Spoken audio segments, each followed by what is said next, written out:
The Inn-Paek project is a clean sky project that's being coordinated by Aitiip.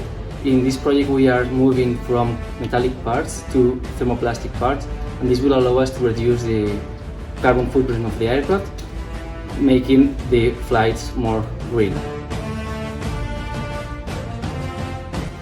In order to do this, in Aitiip we are focusing on two different revolutionary technologies that are removable inserts on one side that will allow us to manufacture complex geometries, and on the other side we are working on the over-injection of different parts, such as peak material over peak material.